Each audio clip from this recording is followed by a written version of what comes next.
In the last episode, I spoke about a man whose life took a dark turn one ordinary afternoon. As he walked along the creek, he stumbled upon a discovery that would haunt him forever: my aunt's remains, hidden and concealed as if they were meant to never be found. He recounted every chilling detail of that day to me: the unsettling quiet, the glint of black hair, unnatural among the debris pile, and the moment he realized he was staring at evidence of a gruesome, buried crime. His story gives us a first-hand glimpse into the case and paints a vivid picture of the site where the victim was recovered. With his account in mind, let's move forward and peel back more layers of this mystery in the hopes of bringing truth to light.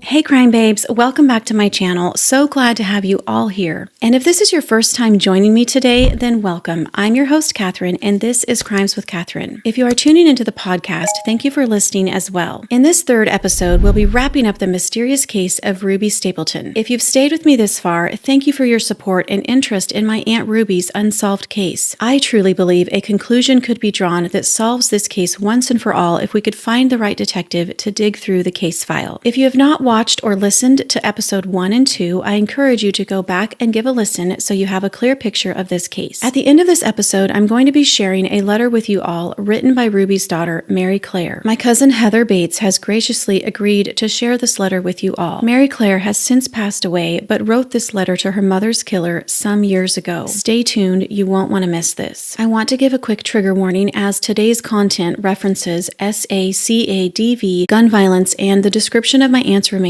as they were found and the condition of her body. These topics may be distressing or triggering to some. Please proceed with caution and prioritize your well-being. Quick recap: Ruby Stapleton was my great aunt on my mother's side who was abducted from a washeteria in the small town of Searcy, Arkansas. This crime occurred on October 8th, 1963 and has remained unsolved for over 60 years. Our family is still pursuing justice and we are still fighting to figure out the reason for this horrific crime in our family. I have written a book about this case titled The Washeteria Mystery: Who Killed Ruby? It's available on Amazon, and I'll drop the link below if anyone is interested in learning further intricate details about my aunt's personal life and case. I will warn you that the book is graphic in nature. I include the salacious statements from her police report that I obtained through a FOIA request, and overall, this is just a very heinous and gruesome crime. Thank you if you have chosen to read my book or choose to. Thank you for spreading the correct information about this senseless crime, and of course, thank you for helping me keep my aunt's memory alive. Alright, let's wrap up this 3-part series. I want to continue today's episode with what I consider a bright spot in this dark case. I had the unique opportunity to meet with the man that discovered Ruby's remains, Jerry V. Bass. Growing up, Jerry Bass and Ruby's name went hand in hand, and I was eager to meet this man. His discovery is such a huge part of her story and our family's search for answers. I knew that it was a long shot of finding him after all these years, but I wanted to try. I felt like I was searching for a needle in a haystack, but eventually I found a number that belonged to him. When I first tried reaching out to Mr. Bass, I got no answer and basically gave up. Surprisingly, a few days later, he called me back, but there was some confusion. He got a little annoyed, thinking maybe it was a prank call, and hung up on me. When I realized who it was, I called him right back and stated who I was in relation to Ruby. I point blank asked him if he was the man who discovered my aunt's remains. He quickly answered yes, and in the background, his wife kind of shouted he smelled her before he saw her. Remember, my aunt's body had been left out in the October humidity for 11 days before he stumbled upon her. When I asked him if he could show me some time where he found her, I was surprised when he said, "What time could you be here today?" I reached out to my 21-year-old daughter at the time, Ariana, and we traveled the 3.5 hours to Searcy that day. Me and Mom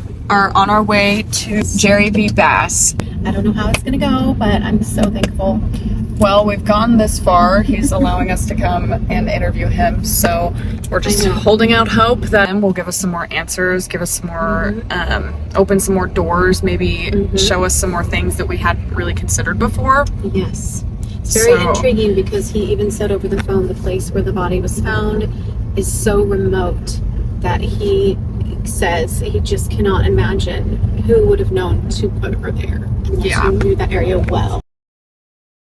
Just like my daughter at the time, Jerry Bass was just 21 years old when he found my aunt's remains. He is 81 years old now at the time of this recording. Ruby was found by Jerry Bass on October 19th, 11 days after she went missing. In my book, I dedicated a whole chapter to this meeting, and it is my favorite chapter in the book. If you haven't read the book, here is a little sneak peek. Below each chapter heading, I included a simple sketch my daughters and I drew of something found within that particular chapter. This one, my daughter Ariana and I drew. This depicts me and Mr. Bass as we stood looking out across the creek where Ruby was found. The place of discovery was down the road and a couple of turns from his home located off Apple Road near McRae, Arkansas. The now overgrown path the assailants used to discard Aunt Ruby is just off a bridge over Bull Creek. Since the path was no longer accessible because of the overgrowth, we walked down the other side of the creek. The creek is very narrow and Mr. Bass was able to point down to where he had found her body 60 years ago. He recalled that day of squirrel hunting and described how he glanced down to the dry riverbed and saw her remains.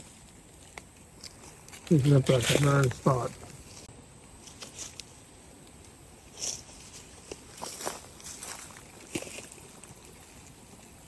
A lot of old trees that fell since then.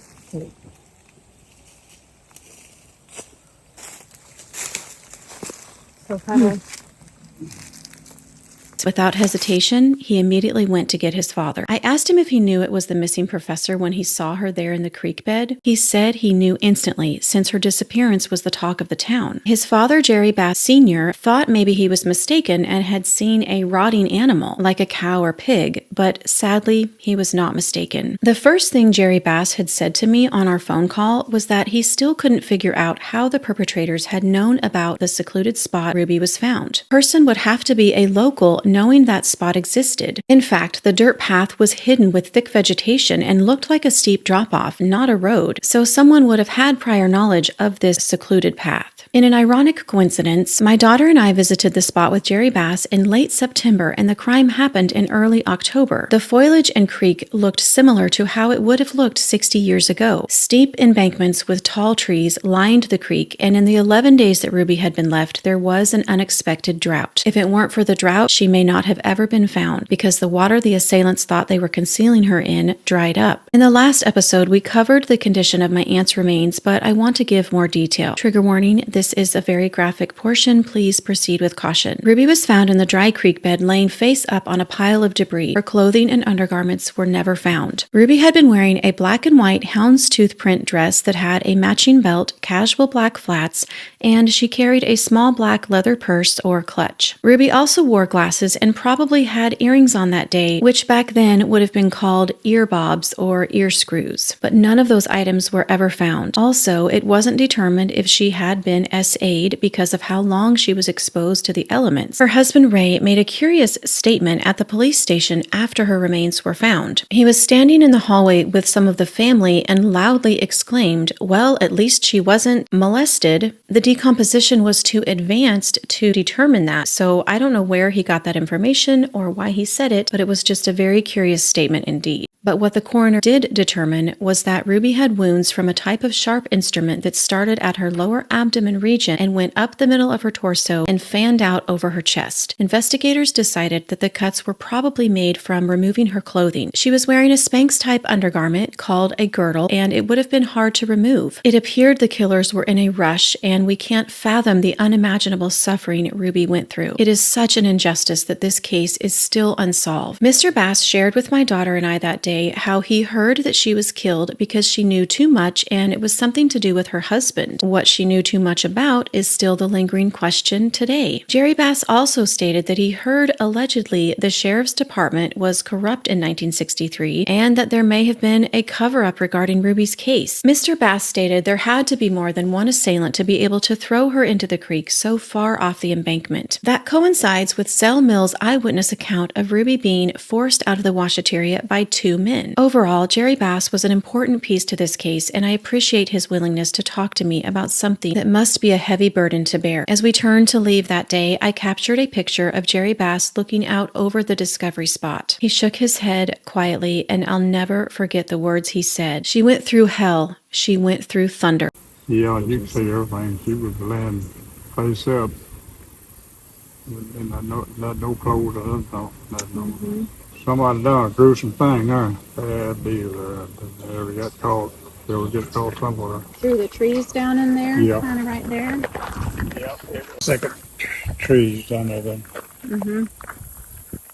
After Ruby's remains were found, my mother's family traveled to Searcy. Her father drove the family out to the place of discovery. On the way there, my grandfather had an eerie feeling that he was being followed. When they arrived at the discovery site there at Bull Creek, the car that was tailing them pulled in right behind them and then backed up quickly and sped off. My grandfather said he felt like someone was trying to rattle the family, and the incident unnerved him for years. There was just this overwhelming feeling that Ruby had been a target, and the family was frightened, wondering how far these people would go to get whatever they wanted. I met many important people during my research. One, who is now a professor at Harding herself, was a young girl in 1963. She wants to remain anonymous, but she provided a unique insight to the trauma and fear felt in the days after the disappearance. Before we move forward, I think it's worth taking a step back to talk about the town, Searcy itself, because what happened here wasn't just a crime, it was a fracture in the community's identity. Searcy wasn't a community prepared for tragedy. In a town where the biggest excitement was catching up with neighbors over a sundae at the local Tasty Freeze, no one could have imagined the darkness that was about to descend. Life in Searcy was simple and predictable for people until it wasn't. This crime shattered not just everyone's sense of safety, but their entire way of life. Searcy was a place where neighbors knew each other by name. Families attended Sunday church services together. The historic square was the heart of the activity, lined with mom and pop shops and local diners. Harding College, now Harding University, also played a part in reinforcing the town's conservative values and tight-knit community. The professor that I spoke to was part of that community, and her family attended church with Ruby. She accompanied her mother one night after Ruby vanished to the Stapleton home to deliver a warm meal. It just so happened to be on October 19th, the night Ruby's remains were found. Law enforcement stopped by and brought with them the piece of belt and button found in the dirt near Ruby's body. Mary Claire positively identified those items as matching the houndstooth dress her mother had last been wearing. The young girl observing this interaction from afar was greatly traumatized. She told me to this day she has never worn a houndstooth print since that night. She also shared with me that she had trouble sleeping alone, living in fear even up until she was married. This crime has left a trail of trauma and sadness for so many people. I was surprised at the houndstooth pattern my aunt was wearing that night. I've always liked the houndstooth pattern and always associated it with wealth and fashion. I did some research, and houndstooth became popular in the 1930s, and then in the 1950s, Christian Dior kind of adopted the pattern, using it in their perfume packaging. I saw so much houndstooth print during my research of this case, and now when I see it, I feel a sense of my aunt's spirit. I found these images online, and while I know they're not exact replicas of what my aunt would have been wearing, this gives you an idea of what her outfit and purse could have looked like. On October 23rd, the crowd gathered to say their final goodbye to Ruby. She had a beautiful service in the auditorium of Harding. The family chose songs that were sung with the Harding Chorus. Ruby was a singer and a piano player, and the Harding Chorus was very dear to her heart. If you've never experienced a Harding choir concert, I encourage you to try to attend one. I find it to be very inspirational. There's just so much talent. In the weeks after the funeral, Clarita would walk the short distance to the station and ask for any updates on her aunt's case. She was determined to find answers and sadly still doesn't have any. Lynn Dewey and his family tried to pick up the pieces of this awful tragedy, but how does one go about doing that? To say that the years after the crime were hard would be an understatement. A peculiar incident happened about a year after the crime, documented in Ruby's file. Ray Stapleton had stayed in Searcy the following year to allow his daughter Mary Claire to finish her education. While Ray was living in the home he and Ruby once shared, he was assaulted. Two former Harding students had basically jumped him outside of his home and then hightailed it back to their homes in Little Rock. The men were eventually caught and arrested. The police file is very vague on this, although the consensus from the family was that the boys were part of Ray's secret circle he was in. The weekend before the trial, Ray skipped town with his daughter Mary Claire and never went back. Without his testimony, police had no choice but to let the attackers go. Was Ray afraid of something being exposed by the men? There were no names of these two young men listed in the police files. It just said they were former Harding students. I find it intriguing that two young men attacked Ray, two young men were hiding in the coat closet in the months prior to the crime, and two men were seen pulling Ruby out of the Washeteria on that fateful night. It might be a coincidence, but we just don't know. Investigators interviewed anyone who committed a similar crime in the area. Sammy Sterling's name came up in the investigation as someone to be looked into. This young man was an exhibitionist known for exposing himself to much older women. Sterling stated to police that one time he waited for an older woman after she closed her dress shop and then exposed himself to her while she was passing him on the road. The woman recognized him, and later that week he said a group of men came out to his house to pay him a visit. I guess to talk to him about his behavior. I would have loved to be a fly on the wall for that visit. Sounds to me like they took the law into their own hands because Sterling was never charged with any crimes. Although he did tell police that the men that came to see him encouraged him to see a psychiatrist. I wonder what else they said. That's just an example of how they were looking at all different types of criminals, hoping to link someone to this case. Another man they looked at was Roger A. Burns. 21-year-old Burns was convicted of killing Roseanne Curran in April 1965 after abducting her by gunpoint from a laundromat near St. Louis. He took Roseanne back to his trailer home, and while there, he shot her in the chest. He said he wrapped her body in a blanket and left her in a wooded area. He came back the next night and proceeded to mutilate her body. And remember, Ruby's autopsy showed superficial cuts. Investigators wondered if that was a form of sexual mutilation. Burns also tried to kill another woman. 27-year-old Mary Kusmer, mother of 3, had stopped to use a payphone at a service station where Burns was employed. Burns saw her and stated he was unable to resist the urge to kidnap her. He then beat her over the head with a rubber mallet. He placed her in the trunk of a car, but by a stroke of luck, her dress caught in the latch and she was able to escape. Those circumstances are eerily similar to Ruby's abduction, but there are also key differences. The manner of violence and the fact that Ruby was abducted by 2 men, not just one. And there wasn't anything concrete connecting Burns to being in Searcy in October of 1963. In around 2014, a detective, Sergeant Moss, tried to get information on Roger Burns to see if he was in fact stationed near Searcy or working near Searcy at that time, but he was unable to find any of those records. So again, another possible suspect ruled out. Another statement taken from a jailhouse informant was given to police in 1968. This man was an inmate in Oklahoma, and he claimed he knew who had done the crime. He claimed it was 2 of his friends, and the motive was to silence Ruby. In his statement, he said, quote, "Dope was rampant on campus, and Ruby was about to blow the lid off the operation. The informant claimed his 2 friends got rid of Ruby, and then later the one friend killed the other because he was nervous that the other was going to talk." I saw this report in the file, and Mary Claire and her daughter Heather saw this as well when they viewed the file in the 90s. Mary Claire felt like this was important enough that she took notes about it. I did some research, and the boy named was in fact murdered at the time that the inmate said, but I don't have any information on motive or who, if anyone, was held responsible. It is a plausible theory that if Ruby knew who was providing things like that to her Harding students, she would have definitely wanted to turn them in. But because of Ray's secrets and statements about being blackmailed, my thoughts go directly back to him. I wonder how he could have fit into that scenario. The claim from the inmate was just another unique theory, and there was nothing concrete about it to produce an arrest. Although Ray's checkered past in crimes of solicitation and other crimes certainly created suspicion and motive, his alibi was rock solid. And most of his acquaintances were actually out of state, and unless they were told about the secluded area that Ruby was left in, they wouldn't have known about it. Ray did list names that were local, but he also stated that he could not remember everyone's names that he had been involved with. How convenient. It was known that he traveled to many places to fulfill his desires, and investigators had a challenging job of tracking all those people down, local or not. The theories in this case are endless. Was it a crime of opportunity? Was the motive her money? Had Ray inadvertently caused her demise because he associated with people that knew Ray was worth more with Ruby out of the way? Clarita still remembers to this day a statement that one of the detectives or police officers said to her very soon after Ruby's disappearance. He stated she needed to be very careful and protect herself because he had a list as long as his arm of unscrupulous people from Chicago that Ray was associated with, alluding to mafia ties. The things Ray was doing in secret in 1963 were very sinister, and I could see it being some kind of ring that he was involved with. So that claim from the law enforcement is not all that far-fetched. Ray and Mary Claire left the area, and eventually Mary Claire pursued her own life away from her father. She married and raised a family. Harding's roots run deep, and Ruby's granddaughters, whom she never got to meet, attended Harding years later. The last thing I want to talk about that was in my aunt's case file is an interesting letter from a marriage counselor dated back to 1993. The counselor was seeing a client in 1993 who thought her husband might be involved in Ruby's death back in 1963. This woman was going through a divorce and shared her suspicions with this marriage counselor. The counselor wrote down all the information the woman told her and then delivered the information to a detective, J.R. Howard. She stated she could not rest until someone had at least investigated the information she was providing. The client remained unnamed in the letter, the counselor only referring to her and her estranged husband as initials. Now, I'm just going to tell you that this couple, the counselor, Ruby, and some of law enforcement all went to church together, and some were employed by Harding. Again, Searcy is a very small town, and many people run in the same circles due to Harding connections. Also, remember Officer Dean Hunter, the one that went with Mary Claire to the Washeteria? Well, he was related to the client in the letter. I know, Searcy is a very small town indeed. So this woman, this client, she had endured DA and lived in fear for likely the entirety of her marriage. She was suspicious of her husband because of several reasons. In 1963, he worked at the Texaco station near the Washeteria where Ruby was abducted from, and even serviced her car on more than one occasion. Also lived near the place where she was discarded. He was an avid hunter and liked to fish, and most likely would have known where the secluded road was. He was also known to have an affinity for much older women. The woman in the letter told her counselor that she wanted proof for herself that her husband did in fact work at that pumping station. She knew he did, but couldn't remember the exact dates that far back into the 60s. So she dug around and found a picture. The picture was of her husband in June of 1963 wearing a uniform for the Texaco station. He was holding their baby in the picture who had just been born. Armed with the confirmation the woman wanted, she asked the counselor and the counselor's husband to take her out to the place of discovery. They accompanied her out to Bull Creek and came upon a man standing in his yard near the site.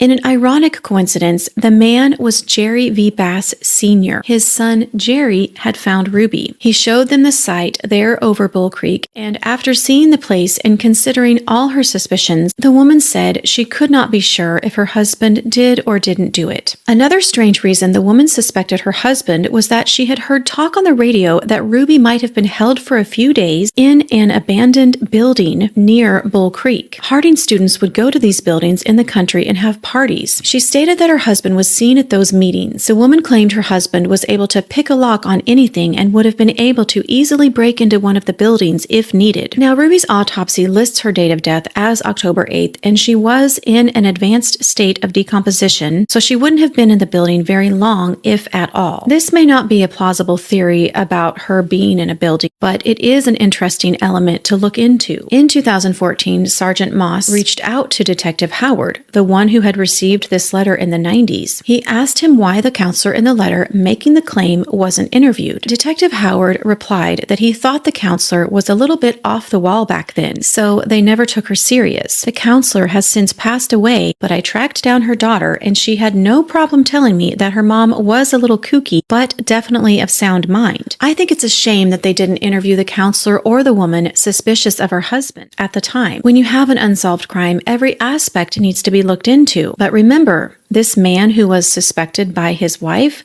was related to someone in law enforcement. It just makes you wonder. Even if this man is completely innocent, interviewing him and others from that era who ran around with him might provide information that is pertinent to this case. If you're wondering how I know the man is still alive since he was referred to by his initials in the letter, you can thank my daughter Ariana. She dug into the case files and found a small note with a name that matched the initials. It was on a piece of paper buried in the file, not even near the letter. But once again, she was my junior detective in training, and by the time we got back from Searcy, the day we visited Jerry Bass, she had pulled up the names and addresses for the couple in question. I searched through the names of the family members and found a woman that was born in 1963 and just knew it was the baby in the photo. I reached out to her through Facebook of all places and told her that her parents' names had come up in my aunt's case file. She was naturally curious as to why her parents' names came up. I will admit that I slightly panicked because I had no idea how I was going to explain to this kind woman that her mother suspected her father of having something to do with my aunt's murder. I tried to be discreet and as respectful as I could and shared with her some of the things I knew. She agreed to talk to me, and we have had many conversations since then. She's confirmed that her father was quite a character, and unfortunately, she herself has been estranged from her father for many years now. If you remember from part 1, this is the woman that had a heightened sense of of interest in this case. She grew up going with her mother to the washeteria and remembers riding her tricycle around the washing machines. She was the one who recalled the name as Heggy's Washeteria, not the Norge laundromat. She told me her father was known to always carry a cotton rag in his pocket, and we both thought it was an ironic coincidence that Ruby was found with cotton in her throat. I was under the impression that it was a cotton rag, but Ruby's granddaughter says that the cotton was more like upholstery cotton you would find in the interior of cars, which raises another question. Did investigators thoroughly check car interiors for a torn seat? Another ironic detail we discussed was the description of the men seen forcing Ruby out of the washeteria. Zell Mills said the perpetrators were wearing dark suits. I assumed they were dress slacks and suit jackets, but in talking with this woman, it made me wonder if they were actually uniforms like the suits mechanics wore. A service station worker would have worn that type of uniform, and the place where the name was sewn on could have looked like a handkerchief sticking out of a pocket. Another bit of info shared to me was that her estranged father was unfaithful throughout the marriage. He once had a side girlfriend that he suspected of having another side man, and he allegedly burned down that man's house. He was also very angry that his wife was divorcing him in 1993 and was upset that she was seeing a marriage counselor, letting it be known throughout the church how much he disliked the counselor, telling church members that he felt like his wife was in a cult and being brainwashed into leaving him. In a strange coincidence, after the counselor supported the woman leaving her husband, the counselor's home burned to the ground. Another mysterious bit of info in this Ruby tale. When I wrote my book, I decided to keep the anonymity going and used aliases for the names in the letter. The name I chose for the client, the woman, was Matilda. I thought Matilda was unique and not similar in any way to the real woman's name. In talking to the woman's daughter, she informed me that her sister's nickname was Matilda. So the Matilda in my book, ironically enough, has a real-life daughter with a former nickname of Matilda. This woman also informed me that her niece, Matilda's daughter, shares a birthday with Ruby's anniversary of her death, October 8th. The niece is actually an editor, and I ended up using her to help me edit my book. I documented more eerie coincidences like these in my book that sometimes keep me up at night. We will quite possibly never know the answer to why Ruby was heinously discarded like trash in the creek bed all those years ago, but I hope I have given you all a comprehensive understanding of this case. Obviously, Ray was a reasonable suspect because he had motive. With Ruby eliminated, Ray would inherit all her money and wouldn't have to answer to Ruby about what he was hiding. But the other scenario involving Orrin Hayes as the culprit is also plausible. Remember, he was the bootlegger that I talked about in part 2. It is highly suspicious that his car was rumored to have been at the washeteria that night, with him even admitting to seeing Ruby washing clothes from afar while he was driving around drinking with a companion. And we can't forget about the bloody clothes. But where does Ray fit into that scenario? Were Ray and Orrin Hayes working together? Did Ray convince Orrin to get rid of Ruby? I've also wondered about a paper trail. Investigators looked through all the bank records and couldn't find evidence of a payout for a hit. But remember, the retired detective that I spoke with suggested Ray wouldn't necessarily use money as an incentive to convince someone to commit this crime. He could have manipulated the two young men into getting rid of Ruby by threatening to expose them. People will do desperate things when afraid of secrets being spilled. And the detective reminded me Ray was a predator controlling his victims through threats and fear. It seems like the only way to solve this crime is more interviews and going over the file with a fine-toothed comb. I wouldn't be opposed to Ruby's remains being exhumed. Is there trace DNA waiting to be unearthed after all these years? As we wrap up today, I want to say that Ruby left quite a legacy. On Harding campus, they have what they call memory bricks. Many of my family members have memory bricks, and of course, Ruby has one. I was visiting the campus one afternoon, struggling to find Ruby's brick when a bright green leaf caught my eye. Of course, the name underneath the leaf was Ruby Stapleton. It was as if Ruby was somehow showing me where her brick lay, reaffirming in me that I was in the right place doing the right thing by researching her case and exposing the details. Soon, my hope is to rectify the fact that Ruby only has a memory brick in her name and a portrait hanging in Harding's Brackett Library. When this crime occurred, it was the students' and faculty's wish for a prayer chapel to be dedicated in her name. But Ruby's daughter, Mary Claire, gave such opposition to a memorial that there was nothing but a picture put up in a far corner of the library in memory of Ruby. Mary Claire was under the leadership of her father, Ray Stapleton, until his death just a short 5 years years after Ruby died. If she were here today, she would tell you that it was her father's will that no memorial be made for Ruby. I know she would want one today. Speaking of Ray Stapleton's death, he passed away from a heart attack in his home in Kansas. I want to add in here real quick that my mother remembers visiting Ray Stapleton as a young child, and she said his house always smelled of cats and was extremely dirty. That is interesting to me because he claimed he couldn't be with Ruby because she was dirty. Makes me shake my head. But he passed away and wasn't found for 5 days. His cats that he loved so much were starving after 5 days. I will let you, the listener or viewer, fill in the blanks on what the cats ended up eating. Yes, it is what you're imagining, and some say that's karma. This almost wraps up our 3-part series on my Aunt Ruby Stapleton, and I want to thank you all for taking the time to join me here and for taking an interest in my aunt's case. My hope is that through all of this, someone with fresh eyes will take on this case and finally draw a conclusion to the mystery of the Washeteria. I hope you found the details of this case as compelling as I did, and I hope you as the audience will help me spread the correct information about this mystifying case. I can't wait to hear from all of you in the comments, or you can contact me directly. I'll drop my information below. And remember, if you have any tips or information related to this case, you can contact your local authorities and can submit tips anonymously. As we close out this case today, we remember that while justice remains elusive, Ruby's spirit is no longer bound by the pain of this world. Though her story is still unfinished here, we know she has found peace and freedom. Until we find the answers, we carry her memory forward, keeping her story alive and her spirit free. I'm going to leave you all with a heart-wrenching letter Mary Claire wrote to her mother's killer. Mary Claire titled this letter, "Because You're Still Free." Because you're still free. Because you're still free, Mr. Unknown Assailant, we'll never know just what did happen on that fateful night or during the awful days that followed. Because you're still free, I'll never really know for sure if you were waiting to hurt me someday, somewhere. You could have gotten me already 1,000,000 times, probably, but really, as long as you're still free, I'll never know for sure. As long as you don't try, I just keep waiting and wondering. Your anonymity covers much more than your identity. It also obscures your motive, the why of things, the rhyme and reason, if there was such, behind Mother's death. Your choice on that night affected so many people. We lost a wife, mother, grandmother, aunt, sister, a fine teacher and good person.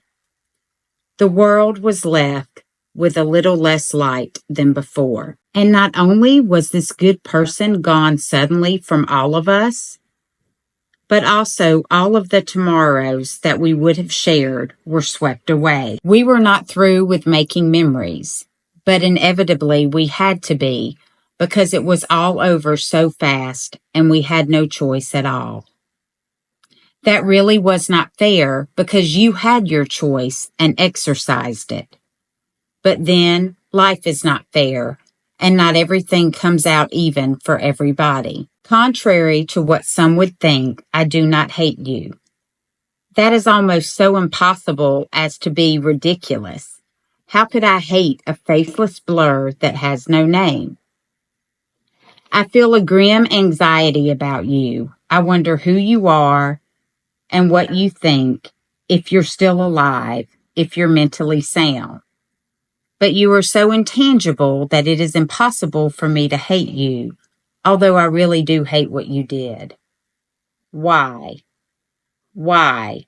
I wonder so often, couldn't a different decision have worked out for you? And as I think more about you, I realize that in so many, many ways, you have a far greater burden to carry than I do. I have lots of help from my Lord. But what about you, Mr. Anonymous? Do you have any help? Can you carry your burden? Thank you so much to Heather for sharing this special piece of your mother with all of us. On the fount of every blessing, tune my heart to sing thy grace. Streams of mercy never ceasing, call for songs of loudest praise. Teach me some melodious sonnet